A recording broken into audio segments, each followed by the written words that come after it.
it's a vastly different place. To experience this won't hurt you, and there is nothing to fear.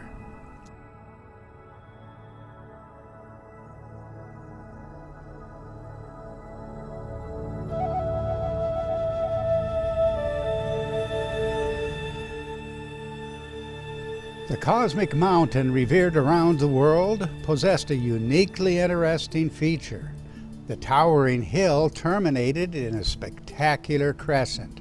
From one land to another, we see this crescent presented mythically as twin peaks with a remarkable story to tell. A well-known Egyptian hieroglyph places the sign of the ancient sun god Ra between two peaks. But what does this mean? The glyph is typically translated as the horizon, as if it signifies the geographic place of sunrise. But many specialists have already acknowledged that the subject is a cosmic mountain.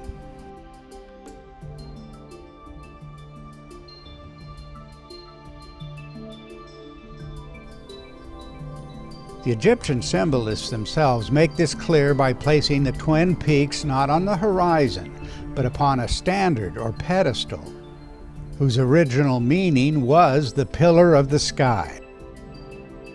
The Egyptian symbol in question, Akhet, does not literally mean the horizon. It literally means the twin peaks of a mountain or pillar of fire and light. The two peaks are in fact the upper termination of the cosmic pillar of Shu we've previously discussed. Traced to its archetypal origins, the context becomes fully predictable by our identification of the two peaks as the revolving crescent. One form with multiple mythic interpretations: outstretched arms of the pillar god, horns of the bull of heaven, and the twin peaks of a singular cosmic mountain. Much the same symbolism occurs in ancient Mesopotamia, where we see the sun god Shamash depicted between the twin peaks of the world mountain, though other divine figures appear in the same strategic placement with respect to the horns of the bull of heaven. We also see the twin peaks in Crete, where they merge with the famous horns of consecration.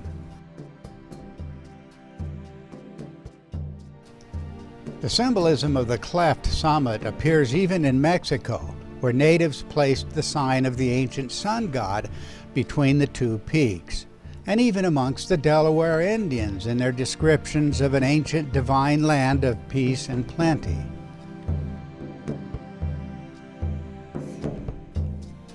As we continue this series, the core symbolism will show up in many other cultural contexts as well, and the mythic interpretations of the root form extended far beyond the idea of a twin-peaked mountain. It was a revolving crescent that inspired the worldwide imagery. And happily, this unique form presents the most stringent demands upon our reconstruction.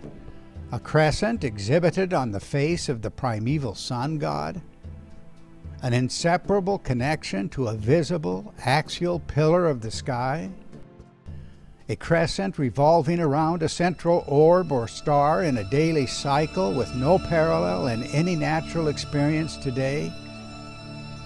It's the converging, imaginative interpretations that give integrity and concrete meaning to the ancient accounts.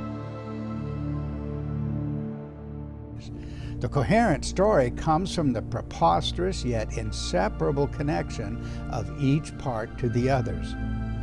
Two arms of a cosmic pillar or pillar god that mean exactly the same thing as the two horns of the bull of heaven, the celestial bull whose identity resolves itself into just a pillar and shining horns, as we've seen. One celestial form provoked more than one mythic interpretation. In fact, the ancient artists confirmed the underlying identities repeatedly by juxtaposing one imaginative interpretation with another. So we see the twin peaks juxtaposed with the head of a bull, or upraised arms extending from the same cosmic pillar. Upraised arms, upright horns, and upright twin peaks all signified the phase of springing into life, the phase of brightness, identifiable with the position of the crescent below. And that will explain why the Egyptian symbol of life, the Ankh, was repeatedly linked to the upraised arms beneath the sun god, and to the twin peaks of the Akhet, and to the bull of heaven as well. For this reason, it's hard to imagine a more costly mistake than the common translation of the Akhet as the horizon. The revolving crescent was the luminous face of Ra himself. You will never see Ra rising above the twin peaks, though that would be the first thing to look for if the common interpretation were correct. Seen in the light of this reconstruction, the extraordinary implications leap out to us as well. If, as we've claimed, the crescent revolved around a central star or orb, then for the sake of consistency we must ask whether the twin peaks of the world mountain revolved around the sky in a daily cycle, just as the two arms of the pillar god and the horns of the bull of heaven revolved in the sky, all contrary to any imaginable terrestrial referent today. The answer will be given in our next episode as we look at the vast field of evidence provided by the Egyptians and other cultures in their depictions of the ship of heaven. What will seem absurd under common suppositions becomes an explicit prediction of our reconstruction.